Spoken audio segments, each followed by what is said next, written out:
Hi, praise the Lord. கர்த்தர் நாமத்துக்கு மகிமை உண்டாவதாக. இன்றைய வேத வசனம் சங்கீதம் புஸ்தகம் 116 அதிகாரம் 7 வசனம் நமக்கு இப்படியாக சொல்லப்படுகிறது.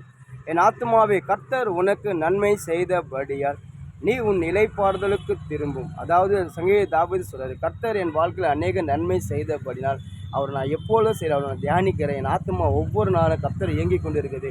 அவர் செஞ்ச நன்மைகள் நினச்சி அவர் மகிமைப்படுத்துவேன் சொல்லி சங்கீத தாவீது சொல்றாரு. சங்கீத தாவீதோட வாழ்க்கையில் பார்த்தீங்கன்னா ஏசப்பா அவர் வாழ்க்கையில் அநேக நன்மைகளை செஞ்சார்.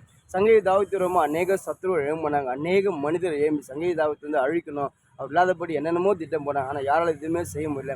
ஒன்று கர்த்தருடைய கரம் வந்து சங்கீத தாவீது துணையாக இருந்தது. சங்கீத தாவீது போராடலாம் கர்த்தர் அவரோட கூட இருந்து அவரை பாதுகாத்தார். அது மாதிரி சங்கீத தாவீது வாழ்க்கையில் பார்த்தீங்கன்னா அவர் வாழ்க்கையில் எல்லாவற்றிலும் ஏசப்பா அவருக்கு அவர் வாழ்க்கையில் என்னென்ன வேணுமோ எல்லாமே கொடுத்தாரு. அவர் கொடுத்து அவர் சங்கீத தாவீது தலையை கர்த்தர் உயர்த்தார். சங்கீத தாவீது அதான் சொன்னான், சிறு வயது தொடங்க நான் முதிர் வயதில் ஏசப்பா என்னை தாங்கினார். என் வாழ்க்கை அநேக நன்மைகளை செஞ்சார். அவர் செஞ்ச நன்மைகளை என் ஆவாரம் நான் வந்து சொல்ல முடியாது, அவ்வளோ நன்மையை செஞ்சார். அவர் செஞ்ச நன்மை நான் ஒவ்வொரு நாள் அதை நினச்சி தியானித்து அவரை நான் வந்து மகிமைப்படுத்தினே இருப்பேன். ஏன்னா என் தேவன் எனக்கு நன்மை செஞ்சார் சொல்லி அழகாக சொல்கிறாரு. இன்றைக்கி நம்மளோட வாழ்க்கையில் சும்மா ஆண்டோடைய பிள்ளையாக இருக்குமோ நம்ம ஒன்று இந்த ஏசப்பா நம்பி நம்ம விசுவாசிக்கும் போது ஏசப்பா நிச்சயமாக நம்மளை கைவிடவே மாட்டார். அதாவது நீங்கள் கிறிஸ்தவங்களாக இருந்தாலும் சரி, கிறிஸ்தவங்களை அறியாதவங்களாக இருந்தாலும் சரி, ஒன்று இந்த ஏசப்பா நீங்கள் விசுவாசி, ஏசப்பா என் வாழ்க்கையில் இது வேணும்னு சொல்லி நீங்கள் கேட்டீங்கன்னா நிச்சயமாக இந்த ஏசப்பா கொடுப்பாரு.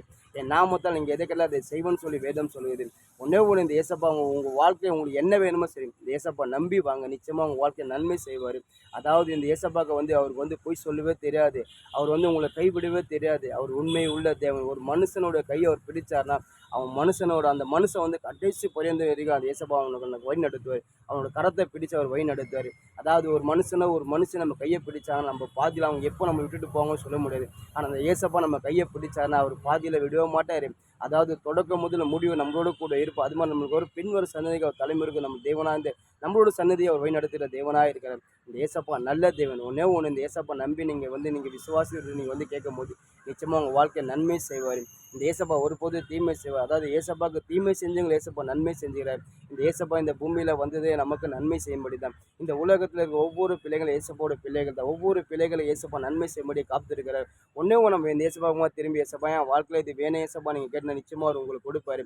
அதாவது காட்டி கொடுத்த யூதாஸே பார்த்தீங்கன்னா கன்னத்தில் முத்த விட்டு சிநேகிதன்னு சொல்லி அவர் மன்னிப்பு காட்டுற தேவன். அது மட்டும் இல்லாமல் அதாவது ஏசப்பா வந்து சிறப்பிடிக்க அந்த யூதர்லாம் வராங்க.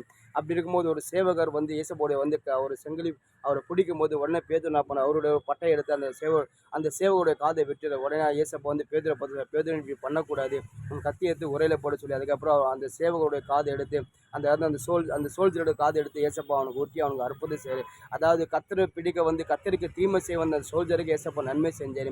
ஒன்று இந்த ஏசப்பா நம்பிட்டாக்க அவர் ஒருபோது யாருக்கும் தீமை செய்ய மாட்டார். அவர் தீமை செய்கிற தேவனே இல்லை, நன்மை செய்கிற தேவன் தான். ஒன்று இந்த ஏசப்பா நம்பி நீங்கள் வாங்க, நிச்சயமாக உங்கள் வாழ்க்கை நன்மை செய்வார். சங்கீத தாவீது கர்த்தரை நம்பிக்கையாக வச்சார், அவர் வாழ்க்கை எல்லாவற்றும் நன்மை பெற்றினார். நீங்களும் இந்த ஏசப்பா நம்புங்க, உங்களுக்கு நன்மை செய்வார். ஆமென்.